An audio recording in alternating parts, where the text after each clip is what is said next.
Ray. What do you want to do tonight? Same thing we do every night, Pinky. Try to take over the world. Would you not think yourself fortunate to have a secretary of great ability and worth, absolutely subject day and night to your will, and so susceptible to instructions that even your slightest mental suggestion would be faithfully carried out? If you had such a secretary, and knew that in spite of his great ability, he would be able to do what you suggested only in proportion to your belief in his power to do so, would you not be careful to entertain no doubts of his ability to carry out your wishes or suggestions? Now, just substitute for this personal secretary your subconscious self, that part of you which is below the threshold of your consciousness, and try to realize that this self is actually the sort of secretary I have endeavored to describe, capable of carrying out all your desires, of executing all your purposes, of realizing your ambitions, to the exact extent of your belief in its powers, and you will get some idea of what it can accomplish for you. This secretary is closer to you than your breath, nearer than your heartbeat, a faithful servant, walking by your side all through life, to execute your faintest wish, to carry out your desires, to help you to achieve your aims. Every bit of help, of encouragement, of support you give to this other self will add the magnificence, the splendor of your destiny. On the other hand, all negative, vicious thoughts, all selfishness, greed and envy, all doubts and fears, all the discouraging, destructive thoughts you entertain, will impair and weaken your secretary or servant in exact proportion to their intensity and persistency. In fact, it rests with yourself whether your secretary shall be your greatest help, a heavenly friend and assistant, or your greatest hindrance, your worst enemy. It doesn't matter what we call them, subconscious and conscious self, or subjective and objective mind. We are all conscious that these are two forces constantly at work in us. One commands and the other obeys. We know that one of these, the subjective mind, does not originate its acts, but gets its instruction from the objective mind, which contains the willpower. Experience shows us that the subjective or subconscious mind, which I have called a personal secretary, is a servant which obeys our will, carries out our wishes, and registers in the brain a faithful record not only of every thought, word, and act of ours, but of everything we see and everything we hear others say. Coleridge tells of a remarkable instance of the truth of this. A young German servant girl was taken ill with fever, and in her delirium she recited correctly long passages from famous authors in Latin, Greek, and Hebrew. Scholars were called in to hear this uneducated girl speaking fluently tongues of which she had no knowledge in her conscious moments, and to tell, if they could, what it meant. They were much puzzled and could make nothing of it, but later the miracle was explained. Years before, it seems, the girl had lived in a minister's family, and was accustomed to hear the master recite the classics aloud. She had listened attentively, and her subconscious mind had faithfully recorded every word in her brain, and reproduced what it had heard when the objective mind was quiescent. Numerous instances might be cited to show that our subconscious mind is the record storehouse of all that has ever happened to us. Every thought, every experience, whatever passes before the eye, or that we see or hear or feel is registered accurately in our brain by our subconscious mind. Now, if this other self, personal secretary, subconscious mind, or whatever we choose to call it, has such enormous power, why can it not be trained to work for us when we are asleep as well as when we are awake? Have you ever thought of the possibilities of spiritual and mental development during sleep? Has it ever occurred to you that while the process of repair and upbuilding are proceeding normally in the body, the mind also may be expanding, the soul as well as the body may be growing? When corporal and voluntary things are quiescent, the Lord operates, said Swedenborg. The great Swedish philosopher was a firm believer in the activity of the other self during sleep. He claimed that his spiritual vision was opened in the unconscious hours of the night. The Bible teems with illustrations of the activity of the subconscious mind or self during sleep. Warnings are given, work is commanded to be done, visions are seen, plans are outlined, angels are conversed with, courses of conduct advised, and every suggestion made to the soul in the dream state is literally carried out in the waking hours. Theosophists believe that during sleep the soul or spirit acts independently of the body, that it actually leaves the body and goes out into the night to perform tasks appointed by the Creator. As a matter of fact, few people realize what an immense amount of work is carried on automatically in the body under the direction of the subconscious mind. If the entire brain and nervous system were to go to sleep at night, all of the bodily functions would stop. The heart would cease to beat. The stomach, the liver, the kidneys, and other glands would no longer act. The various digestive processes would cease to operate. All the physical organs would cease working, and we should stop breathing. One of the deepest mysteries of nature's processes is that of putting a part of the brain and nervous system, and most of the mental faculties which were in use during the day, under the sweet ether of sleep, while she repairs and rejuvenates every cell and every tissue, but at the same time keeping in the most active condition a great many of the bodily processes and even certain of the mental and creative faculties. These are awake and alert all the time while the sleeper is in a state of unconsciousness. Most of us probably have had the experience of dropping to sleep at night discouraged because we could not solve some vexing problem to our satisfaction. It may have been one in mathematics during our school days, or later on, a weightier one in business or professional life, and behold, in the morning, without any conscious effort on our part, the problem was solved, all its intricacies were unraveled, and what had so puzzled us the night before was perfectly clear when we woke up in the morning. Our conscious, objective self did not enter the mysterious laboratory where the miracle was wrought. We do not know how it was wrought. We only know it was done somehow, without our knowledge, while we slept. Some of our greatest inventions and discoveries have been worked out by the subconscious mind during sleep. Many an inventor who went to sleep with a puzzled brain, discouraged and disheartened because he could not make the connecting link between his theory and its practical application, awoke in the morning with his problem solved. Mathematicians and astronomers have had marvelous results worked out while they slept, answers to questions which had puzzled them beyond measure during their waking hours. Writers, poets, painters, musicians have all received inspiration for their work while the body slumbered. Many people attempt to explain these things on a purely physical basis.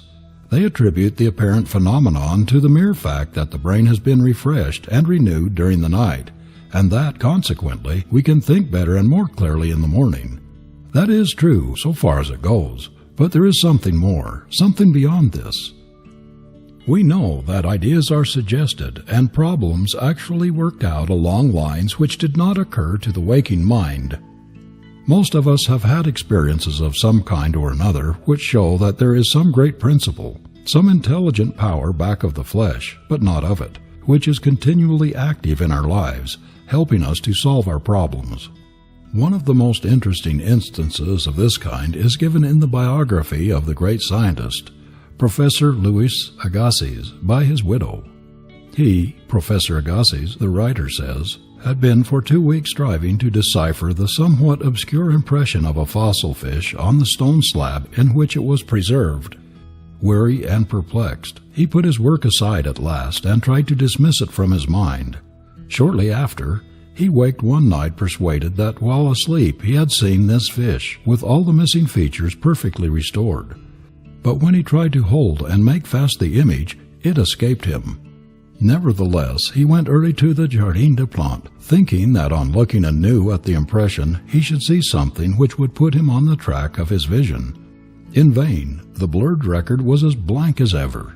The next night he saw the fish again, but with no more satisfactory result. When he woke, it disappeared from his memory as before. Hoping that the same experience might be repeated, on the third night he placed a pencil and paper beside his bed before going to sleep. Accordingly, towards morning, the fish reappeared in his dream, confusedly at first, but at last with such distinctness that he had no longer any doubt as to its zoological characters. Still, half dreaming, in perfect darkness, he traced these characters on the sheet of paper at the bedside. In the morning, he was surprised to see in his nocturnal sketch features which he thought it impossible the fossil itself should reveal. He hastened to the Jardin des Plantes and with his drawing as a guide, succeeded in chiseling away the surface of the stone under which portions of the fish proved to be hidden. When wholly exposed, it corresponded with his dream and his drawing, and he succeeded in classifying it with ease. We are all familiar with examples of the marvelous feats performed by somnambulists. They will get up and rest while fast asleep, lock and unlock doors, go out and walk and ride in the most dangerous places, where they would not attempt to go when awake. Many have been known to walk with sure feet along the extreme edges of roofs of houses, on the banks of rivers, or close to the edge of precipices, where one false step would precipitate them to death. They will speak, write, act, and move as if entirely conscious of what they are doing. A somnambulist will answer questions put to him while asleep, and carry on a conversation rationally. In this respect, the state of the sleepwalker is similar to that of a person in a hypnotic trance. He can be acted on from without and remain wholly unconscious.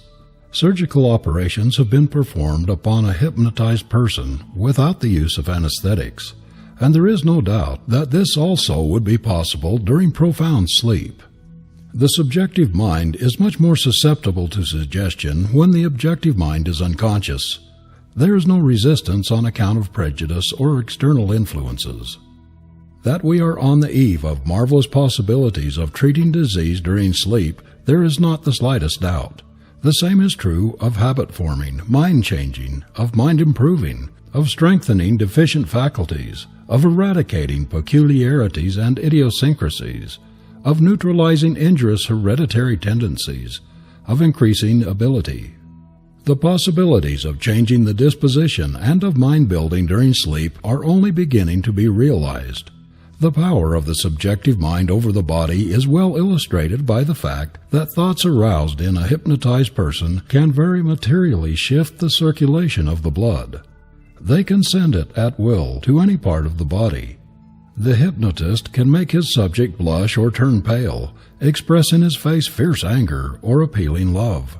He can at will produce anesthesia in any part of the body so that a needle or knife may be inserted in the flesh without causing the slightest pain.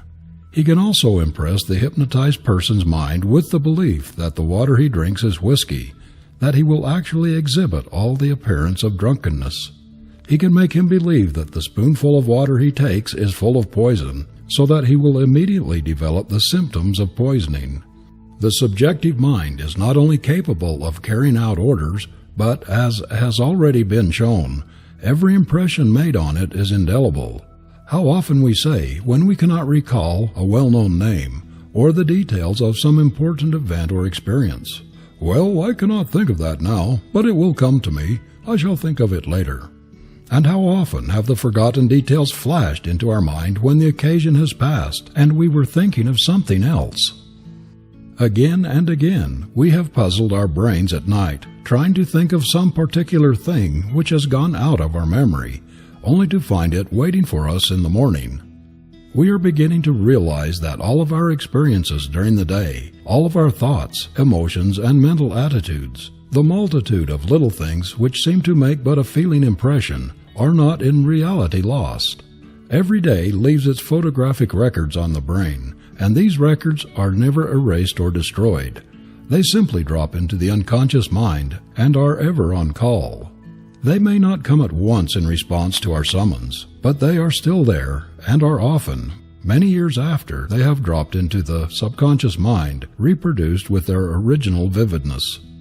I heard recently of a prominent banker who lost a very important key, the only one to the bank treasures. He claimed that it had not been lost in the ordinary way, but stolen.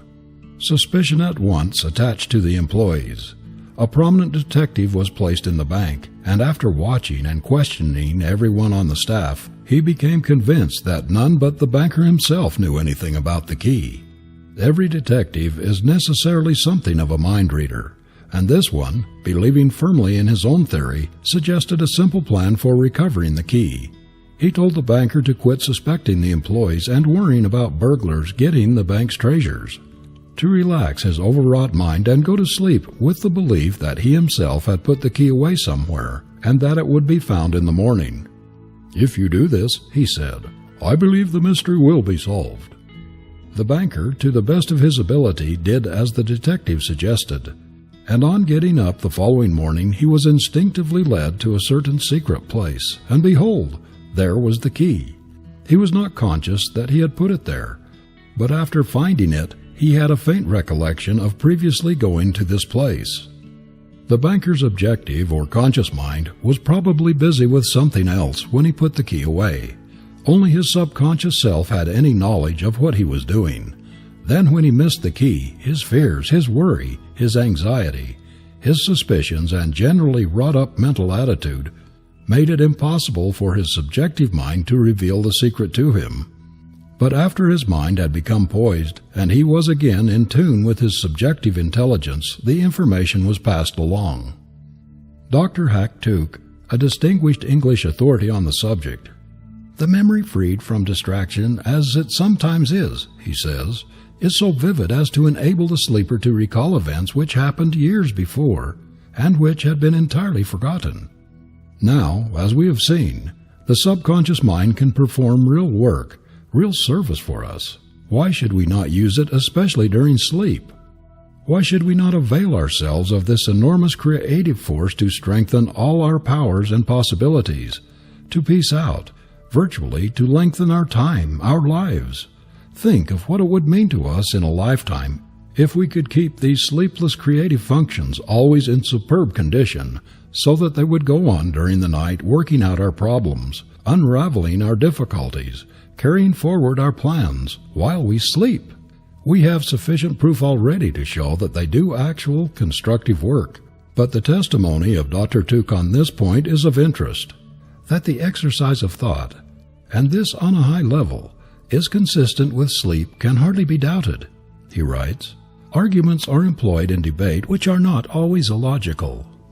We dreamed one night, subsequent to a lively conversation with a friend on spiritualism, that we instituted a number of test experiments in reference to it.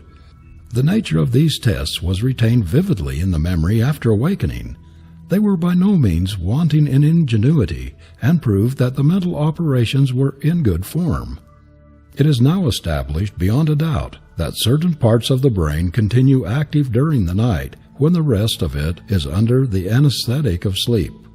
But we have hardly begun to realize what a tremendous ally this sleepless creative part of the brain can be in our mental development.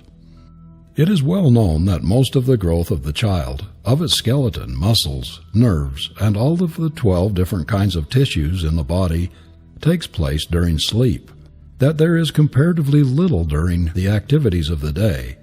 It is not so well understood that our minds also grow during the night, that they develop along the lines of the ideals, thoughts, and emotions with which we feed them before retiring. All the analogies go to prove that the mind is always awake," says M. Chauffret. "The mind during sleep is not in a special mood or state, but goes on and develops itself absolutely as in the waking hours. As a matter of fact, we never awake just the same being as when we went to sleep. We are either better or worse. We changed while we slept. While our senses are wrapped in slumber, the subjective mind is busily at work. It is either building up or tearing down. It is my firm belief that by an intelligent, systematic direction of this sleepless faculty of the brain, we can actually make it create for us along the line of our desires. As it is, most people, by not putting the mind in proper condition before going to sleep, not only do not intelligently use this marvelous creative agency, but they destroy all possibility of beneficial results from its action. It is as necessary to prepare the mind for sleep as it is to prepare the body. The following offers some suggestions on this point. Preparing the mind for sleep. Not long ago, I heard a young lady say that it was impossible for any woman to look charming or to be agreeable right after getting up in the morning. The Reverend Dr. Bushnell declared that a man must be next to a devil who wakes angry. The way we feel when we awake in the morning depends on how we were feeling or thinking when we went to sleep. If we retire holding a grudge against a neighbor, with the resolve to get square with somebody who has injured us, if we have hatred or jealousy in our heart, if we are envious of another's success, And if we go to sleep nursing these feelings, we awake in a depressed, exhausted state, feeling bitter, pessimistic, irritable, unhappy, about as nearly like a devil as possible for a human being to feel. The destroyer was at work all night, running amok among the delicate brain and nerve cells, furiously tearing down what beneficent nature had taken such pains to upbuild.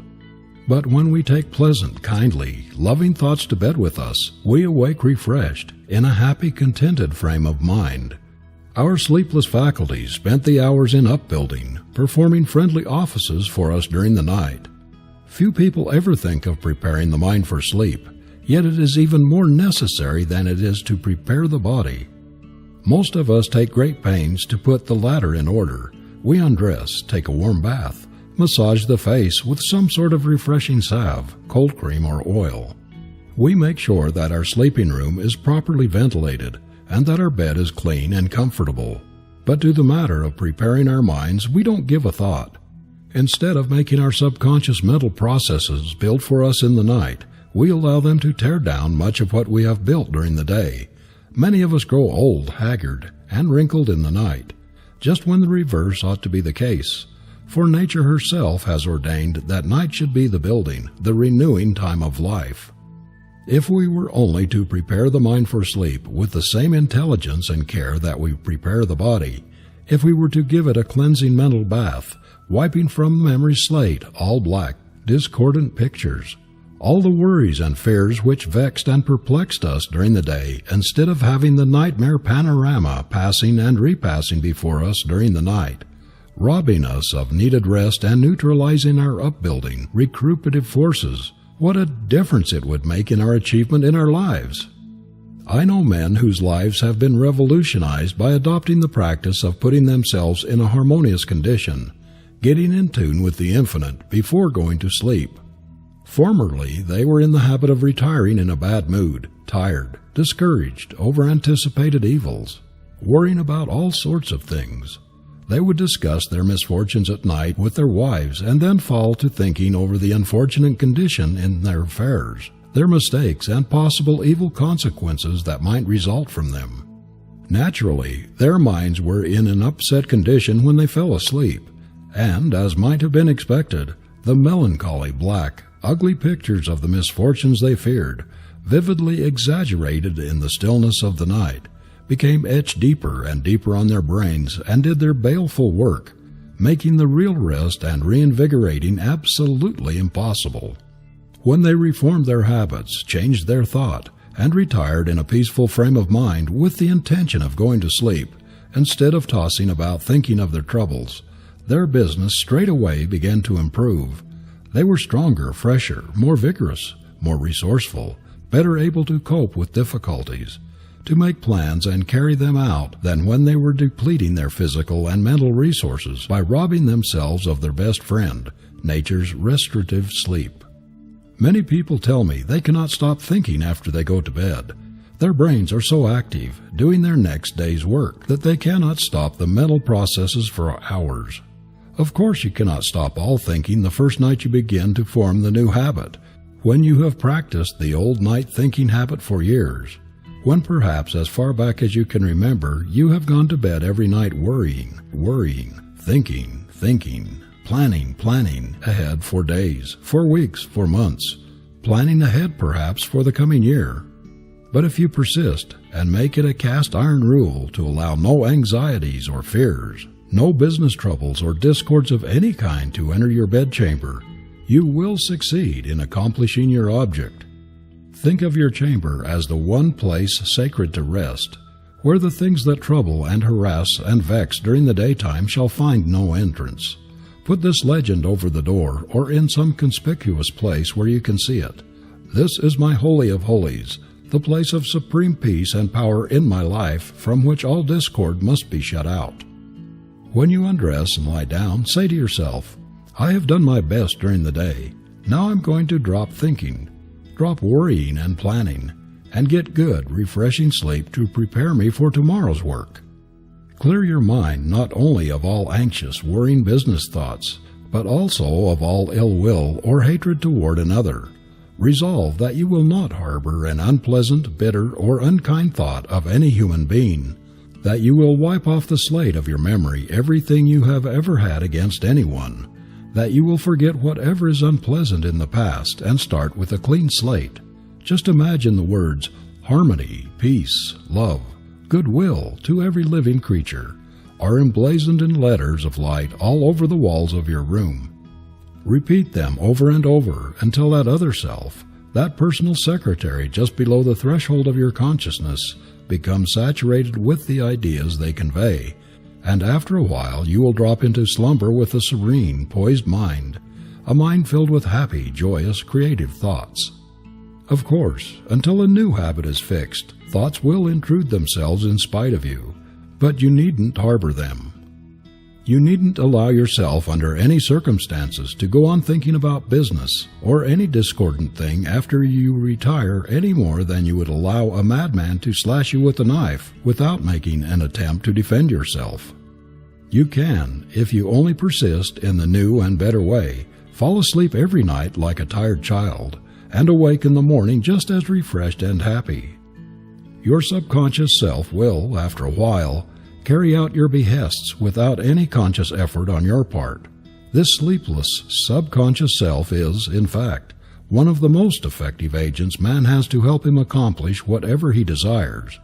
Insomnia, for instance, which is the curse of so many Americans, may be entirely overcome by its aid. If you are a victim of insomnia and go to bed every night with the thought firmly fixed in your consciousness that you are not going to sleep, you are, to a great extent, the victim of your belief. The conviction in your subconscious mind that there is something the matter with your sleeping ability is largely responsible for the continuance of your trouble. We know by experience that we can convince ourselves of almost anything by affirming it long enough and often enough. The constant repetition, after a while, establishes the belief in our minds that the thing is true. We can establish the sleep habit just as easily as any other habit.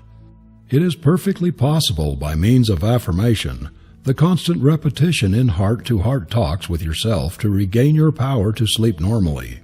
Your subconscious self, that side of your nature which presides over the involuntary or automatic functions during sleep, as well as while you are awake, as for instance, walking and other things which do not require volition of the mind or special willpower, can be made to obey your commands, or rather suggestions, to overcome insomnia.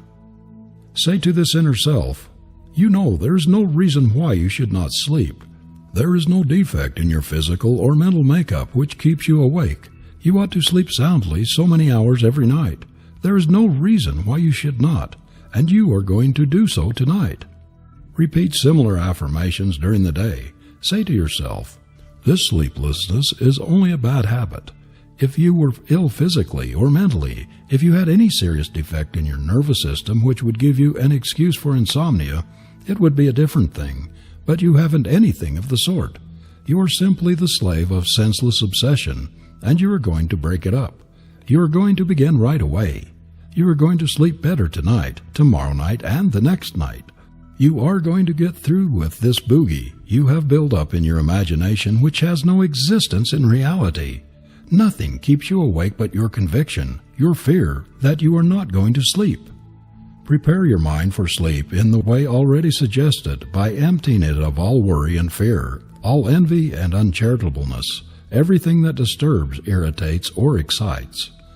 Crowd these out with thoughts of joy, of good cheer, of things which will help and inspire. Compose yourself with the belief that you will go to sleep easily and naturally. Relax every muscle and say to yourself in a quiet, drowsy voice, "I am so sleepy, so sleepy, so sleepy." The subconscious self will listen, and in a short time will automatically put your suggestion into practice. It is needless to say that if insomnia is a result of bad or irregular habits, the victim must first change all his habits before he can expect any relief. Man is a bundle of habits. We perform most of our life functions with greater or less regularity, so that they become practically automatic. Regularity, system, order are imperative for our health, our success, and our happiness. This is especially true in regard to sleep. We must sleep regular hours, be systematic in our habits, or our sleep is likely to suffer. If you play as hard as you work, refresh and rejuvenate yourself by pleasant recreation and a jolly good time when your work is done, and then at a regular hour every night, prepare your mind for sleep, just as you would prepare your body. Give it a mental bath and clothe it in beautiful thoughts. You will in a short time establish the habit of sound, peaceful, refreshing sleep. Whatever else you do, or do not, form the habit of making a call on the great within of yourself before retiring.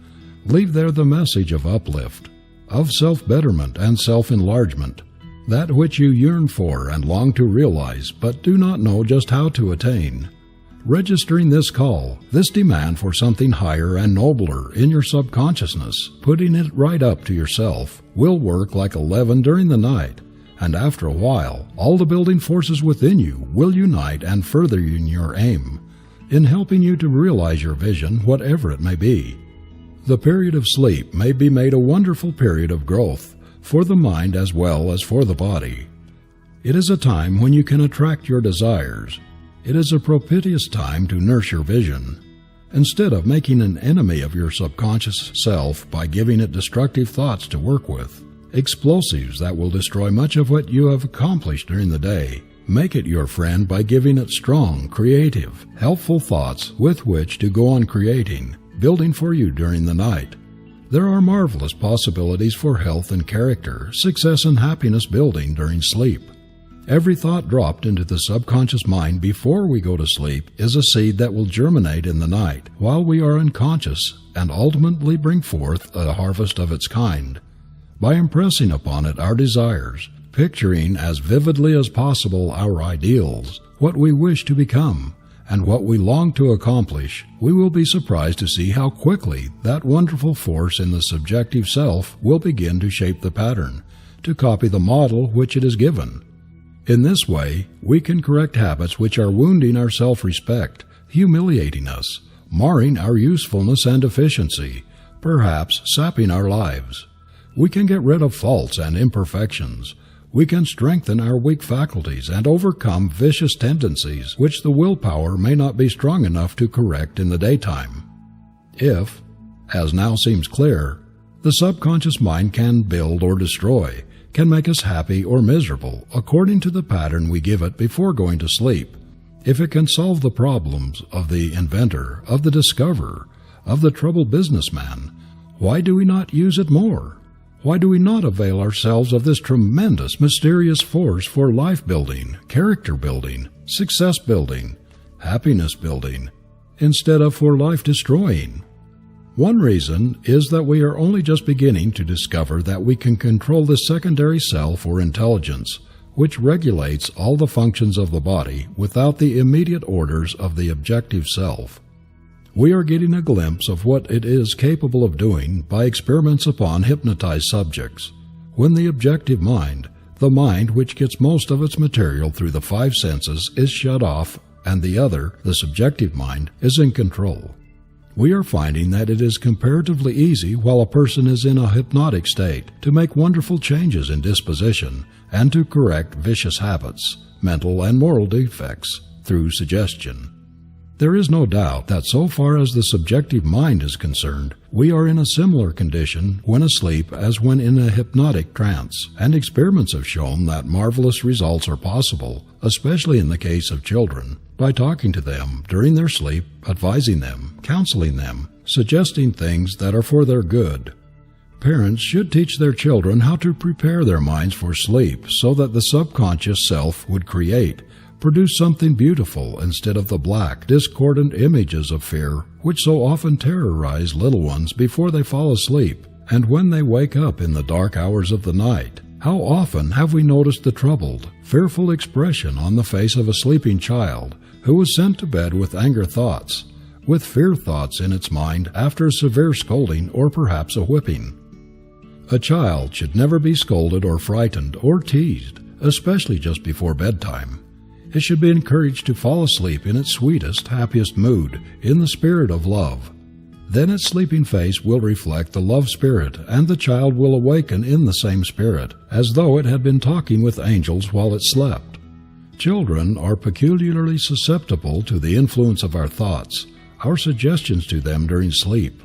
Their character can be molded to a great extent, their ability developed, their faults eradicated, and their weak points strengthened during sleep.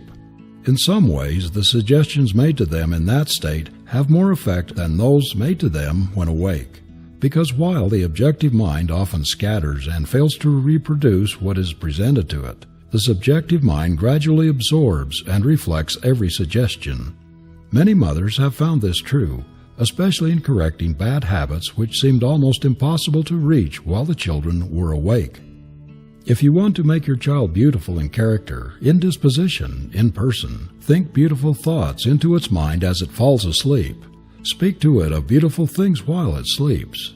I believe the time will come when much of the child's training will be effected during sleep. Its aesthetic faculties, the love of music, of art, of all things noble and beautiful, special talents, and latent possibilities of all kinds will be developed through suggestion.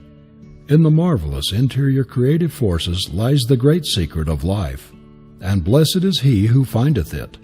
Doubly blessed is he who findeth it at the start of life.